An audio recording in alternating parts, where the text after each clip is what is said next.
Warahmatullahi wabarakatuh.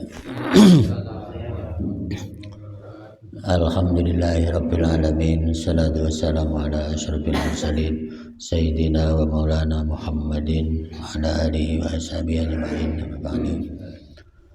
Pada seluruh jamaah salat subuh rahimakumullah. Sebelum pengajian dimulai, saya mengucapkan terima kasih yang sebanyak-banyaknya kepada jamaah yang telah mendoakan saya sehingga pagi ini sudah dalam keadaan sehat walaupun baru sampai sekitar 80%. Ya, mudah-mudahan segera sembuh sampai 100%. Amin ya rabbal alamin. Begitu juga jamaah, barangkali ada keluarga dan saudara yang kurang sehat, mudah-mudahan cepat disembuhkan oleh Allah. Amin ya rabbal alamin. Seperti biasa kita lanjutkan pengajian ini dengan basmalah. Bismillahirrahmanirrahim. Kitabut taharati wa huwa mustaqun minal kutubi wa huwa ad-damu wal jamu. Yuqalu tuktabu banu fulanin idza ijtama'u wa minhu utaibatur ramli wa taharatu wa taqulu taharatus tawb. Jadi kita ini bahas fikih bab awal tentang toharoh. Karena di dalam Al-Quran itu dulu yang ayat turun kedua isinya adalah toharoh. Jadi Al-Quran itu turun pertama adalah tentang ilmu, Iqra' bismi rabbik dan seterusnya. Itu Al-Quran cerita tentang ilmu dan yang terkait. Kemudian turun lagi ayat yang kedua, yaitu surat Al-Muddatsir. Ya ayyuhal muddatsir qum fa'andzir wa rabbaka fakabbir wa thiyabaka fatahhir. Jadi kalau kita lihat Al-Quran itu habis Al-Alaq Iqra, kemudian Al-Muddatsir. Al-Muddatsir itu cerita tentang taharah. Hai orang yang berselimut, kum fa'andir, ya, bangunlah kamu lalu beri peringatan alias perintah supaya orang berdakwah. Wa thiyabaka fatahhir, pakaianmu Muhammad sucikan. Nah ini artinya perintah toharoh. Warujza fahjur, kalau kena najis maka buanglah, itu juga namanya toharoh. Jadi perintah toharoh di Al-Quran itu diawali dengan suci pakaian, yang kedua suci najis yang ada pada selain pakaian. Kemudian dalam fikih cara mensucikannya gimana, bentuknya gimana, baru dibahas di dalam fikih. Nah, fikih itu diawali dengan hadis Nabi, karena ayat itu yang menjelaskan paling awal adalah hadis Rasul. Kemudian karena hadis Rasul itu kadang-kadang umum, maka dijelaskan lebih rinci oleh ahli fikih mana yang umum, mana yang khusus. Nah ini, kaitan dengan itu, wasiyabaka fatahhir warujza fahjur wala tamnun tastakthir. Ayat kelimanya, jangan terlalu rakus pengen cepet kaya. Itu Al-Quran ya. Jadi ayat turun kedua udah memerintahkan hidup itu orang dilarang rakus, dilarang tamak. Ya pengen cepat kaya tapi tidak menggunakan aturan yang benar. Ya karena kalau orang pengen cepat kaya dengan aturan mah boleh-boleh aja. Karena zaman modern orang bisnisnya cuman lewat pencet-pencet doang udah kaya. Ya kan. Beda dengan zaman dulu harus capek berkeringat-keringat. Kalau sekarang udah lewat internet dan yang lain-lain. Tapi tetap saja internet juga menggunakan syariah yang benar. Nah ini cerita toharoh. Nah, dalam Islam itu diawali dengan at-tahuru satrul iman. bahwa suci itu separuhnya iman. Itu. Jadi orang beriman itu kan isinya diantaranya syariat. Dan syariat itu separuhnya. Jadi kalau orang mau sholat, separuhnya sholat adalah toharoh. Gitu. Jadi begini, sholat bagian penting, wudhu juga bagian penting, suci pakaian juga bagian penting. Sehingga kalau sholat bacaannya benar, rukunnya benar, tapi wudhunya nggak ada yang disebut toharoh tadi, kemudian pakaiannya najis, maka separuhnya hilang. Sehingga sholat itu tinggal separuhnya, sehingga sholatnya tidak sah. Itulah hadis at-tahuru satrul iman.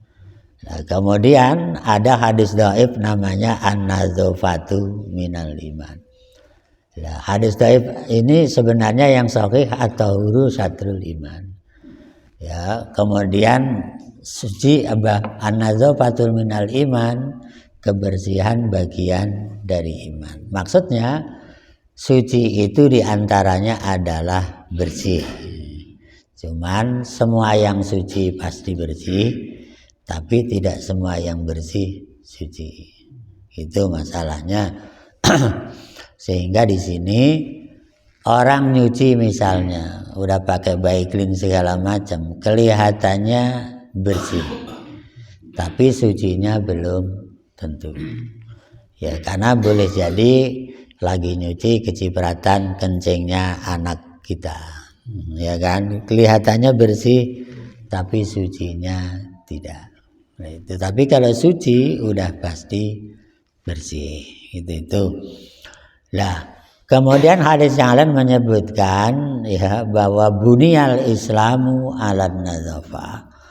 Islam didirikan di atas prinsip kebersihan. Itu.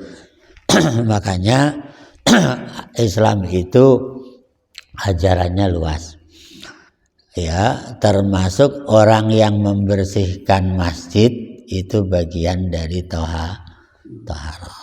Adalah wajar kalau orang yang membersihkan masjid itu dianggap orang berperan penting. Kalau tukang bersihin masjid nggak ngerti fikih, boleh jadi masjidnya bersih tapi tidak suci. Makanya yang bersihan masjid, kaum masjid itu harus ngerti fikih. Ya kan?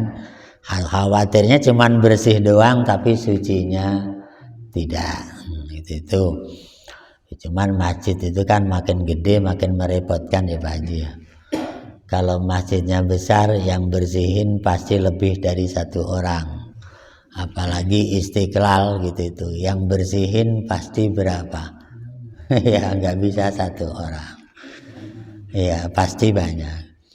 Nah, di sini yang paling dasar Islam itu cerita toharoh, karena ibadah itu semuanya berprinsip pada kesucian. Contoh, orang mau baca Quran juga harus punya wudhu, ya. Bahkan nyentuh saja la yamassuhu illal mutahharun. Ya, Al-Quran nggak boleh disentuh kecuali oleh orang yang suci, yang punya wudhu suci dari hadas besar. Itu ya, makanya wa fi syar'i ibaratun an raf'il hadati au izalatin najis. Lalu toharoh menurut syariat Islam apa? Toharoh menurut syariat Islam adalah mensucikan sesuatu dari najis atau menghilangkan najis. Jadi menghilangkan hadas besar namanya toharoh, disebut dengan mandi janabah dan sejenisnya, itu namanya toharoh. Ya, mensucikan diri dari hadas kecil namanya wudhu, juga disebut dengan toharoh. Atau membuang najis supaya suci, itu juga namanya toharoh. au ma fi maknahuma, atau yang sama dengan dua makna itu, au ala suratiha, atau yang bentuknya mirip. Contohnya kal ghuslati tsaniyah wa tsalitsah. Contohnya basuh tangan yang wajib adalah yang pertama. Yang kedua mirip dengan yang pertama, tetapi hukumnya sunnah. Dan itu juga masuk bagian dari makna thaharah. Itu. Ya, makanya kita kalau membasuh tangan yang wajib cuman sekali. Yang kedua bentuknya sama, namanya thaharah juga, tapi hukumnya sunnah. Gitu. Yang ketiga juga sunnah. Kemudian iltisalatul masnunah, semua basuhan yang sunnah itu juga bagian dari thaharah. Makanya ada semacam tajdidul wudu, memperbaharui wudu. Jadi misalnya orang udah punya wudu, kemudian habis wudu nyapu di depan halaman, ya belum batal, nanti habis nyapu dia cuci tangan, wudu lagi. Lah memperbaharui wudu ketika dia sendiri belum batal itu sunnah Nabi dan termasuk bagian dari thaharah atau makna thaharah. Itu yaitu rincian bentuk-bentuk thaharah. Ya, wa ghairu dzalik, begitu juga tayamum bagian dari thaharah. Ya, wa ghairu dzalika mimma la yarfa'u hadatan wa la yuzilu najisan walakinnahu fi manahu. Nah, kemudian thaharah itu dengan apa? Dari sini yang pertama dengan air. Ya, al-miyahu yajuzu biha tadhiru sab'u miyahin. Air yang boleh untuk thaharah itu ada 7 macam air. Ya, jadi kalau kita mau thaharah, wudu dan sejenisnya, ngilangin najis dan seterusnya, jenis air yang bisa dipakai thaharah ada 7 macam. Pertama ma'us samai, air dari langit, namanya air hujan. Jadi orang mau wudu thaharah pakai air hujan. Mau nyuci baju pakaian dengan air hujan, itu jenis air yang pertama. Nah, air hujan di sini tentu maknanya luas. Ada yang nyuci ketika musim hujan dari talang, ya namanya langsung, ya kan, langsung dari air hujan. Ada air hujannya udah masuk ke empang, ya kan, maka empangnya penuh, boleh nyuci di air empang dari hujan, iya kan? Ini yang pertama. Ya, makanya kata Imam Syekh Nawawi Al-Bantani, kalau mau nanya air yang disebut suci mutlak itu ya air hujan itu kan ya. Jadi orang nadain air ke air hujan diminum, itulah air suci langit langsung, ya. Ya, itu ya. Kalau di kita mah nggak kebayang, tapi kalau daerah-daerah yang kurang air seperti Gunung Kidul, seperti daerah Demak, seperti daerah Pati, kita tahu. Iya kan, Gunung Karang gitu itu ya. Tapi kalau di Banten nggak kebayang. Ya, kita kalau jalan-jalan ke daerah Pati itu musim hujan, mereka bikin penampungan air di samping rumah. Gede, ada yang 10 meter lebarnya, bagus. Ada 5 meter tapi bentuknya bulat. Sampai setinggi 10 meter, ada 15 meter. Itu selama musim hujan kan penuh, bagus. Jadi ketika nggak musim hujan mereka tinggal putar kerannya doang kan. Itu daerah yang kurang hujan seperti Gunung Kidul dan yang lain-lain. Kalau di Serang alhamdulillah nggak ada yang bikin begitu Pak Haji ya. Iya, karena air tanahnya sudah cukup, ya kan. Di Banten yang kurang air nggak banyak lah, paling sana itu. Di Rangkas kurang air tuh, begitu. Pagelaran ya. Pagelaran mana itu? Pandeglang ya? Pagelaran Pandeglang bukan yang kalau musim panas kurang air. Itu jadi air dari langit langsung itu disebut air yang bisa dipakai toharoh, namanya tohirun mutahhirun. Airnya suci dan mensucikan. Makanya kalau kita jalan-jalan ke kebun atau ke hutan, ya kemudian di kanan kirinya kan suka banyak anjing gitu Pak Haji. Kita jalan-jalan ke kebun suka ada anjing berkeliaran. Nah, begitu kita ke sana ada hujan. Gitu ya. Nah, kita mau duduk di atas batu yang di kebun kita itu kan. Yakin nggak kita suci? Yakin karena tadi hujan. Ya kan? Air hujan turun di kebun kita. Walaupun tadinya anjing lalu lalang kan. Karena tadi udah hujan, kita mau duduk ada batu gede gitu, duduk aja di situ udah suci, karena udah disucikan oleh air hujan. Gitu namanya suci mensucikan. Ya, begitu juga kita mau wudhu. Ya mau wudhu kan tadi banyak anjing lalu lalang di kebun kita. Dari situ ada empangnya di ujung kan, airnya mabute kan ya karena habis hujan. Walaupun tadi bekas anjing lewat. Karena airnya sudah turun banyak, airnya banyak, disebutnya mutabahir, ya, lebih dari 2 kula, maka airnya sudah suci. Kenapa? Karena kehujanan dari najis anjing, kemudian tanahnya kehujanan, maka 7 kali dari basuhan dengan tanah itu sudah masuk di situ. Itu udah kena serapan air hujan. Itu intinya kalau kita ada di kebun atau di hutan mau sholat, udah sholat aja, yakin di sana suci karena sudah sering kena hujan. Itu doang. Daripada ragu-ragu kan ya. Kemudian ma'ul bahri, air laut juga disebut air yang bisa dipakai toharoh. Nyuci di air laut boleh, wudhu di air laut boleh, mandi janabah nyilam di air laut juga sudah suci. itu ya. Wa ma'un nahri, kemudian air sungai dan sejenisnya bengawan ya. Kan kalau sungai dengan bengawan bedanya kecil sama besar kan Pak Haji ya. Kalau sungai kecil ngumpul jadi satu jadi besar namanya bengawan. Gitu kan, lah bengawan langsung masuk ke laut. Ada namanya bengawan Solo dan sejenisnya.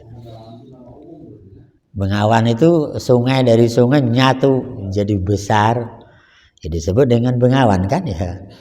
Jadi bukan satu sungai banyak menyatu jadi besar sekali, namanya bengawan.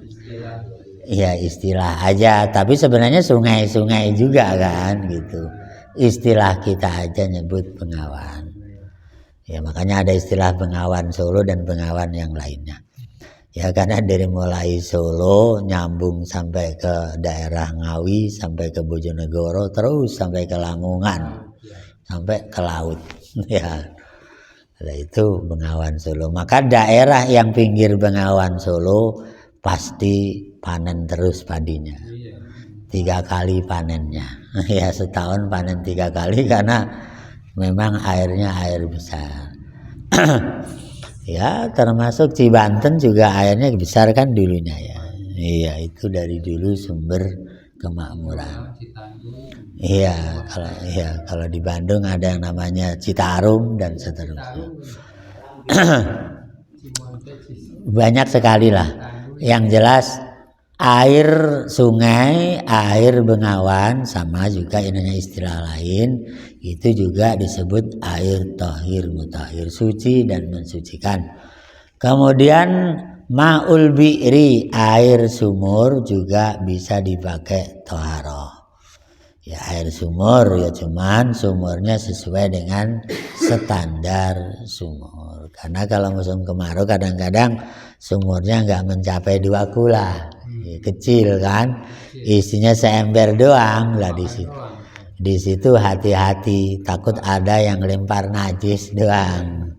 Harus ditutup rapat lah yang begitu sehingga kita toharohnya nyiduknya itu nggak kena najis ya, karena ya yang bagus dipasang mesin lah daripada kejahatan najis ya gitu. Nah, itu air sumur itu ada istilah juga kan, air jarun, ada air yang dialirkan. Jadi air mengalir, ada air dialirkan. Artinya sedikit nggak mengalir, cuman didorong dengan mesin akhirnya mengalir gitu. Kemudian maul ain, air sumber. Ya, air mata air juga disebut air mutlak, air yang bisa dipakai toharoh. Ya, makanya air sumber itu banyak ya. Ada air sumber sampai besar seperti sungai juga ada. Ya, kalau orang-orang Cadasari itu kan air sumbernya dari Gunung Cadasari sana itu kan ya. Dari dekatnya Kiai Diniyati Allahyarham. Itu di kebunnya beliau itu sumber airnya besar. Itu sampai turun ke pasar Cadasari, sampai turun terus ke arah petir sana, itu air sumbernya dari sana. Jadi rumah-rumah cuma masang selang kan Pak Haji, masang selang aja karena dari gunung dipecah terus sampai ke bawah. Ya itu kalau di gunung rapi sekali, air sumbernya besar sekali. Ya makanya orang gunung itu minumnya lebih teratur karena gunungnya punya sendiri. Ya cuman orang Baros, ya orang Baros gunungnya diambil sama yang punya pabrik air minuman. Begitu juga daerah Sukabumi namanya Cicurug, itu airnya diambil sama Aqua sama Le Mineral.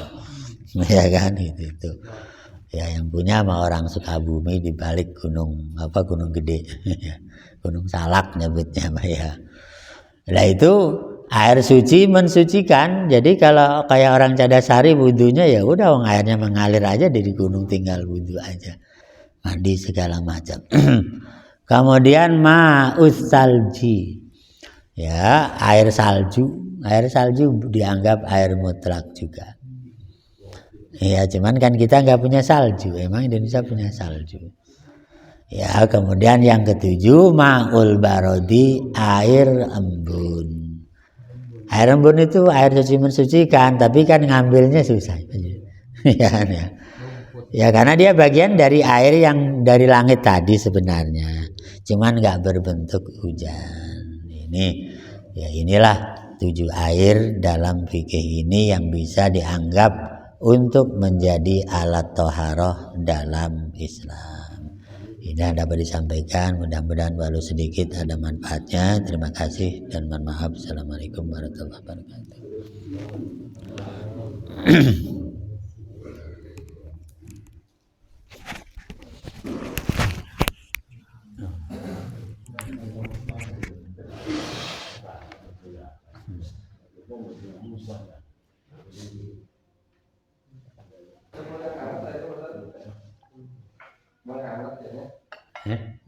Sama aja. Kalau ada nggak apa-apa.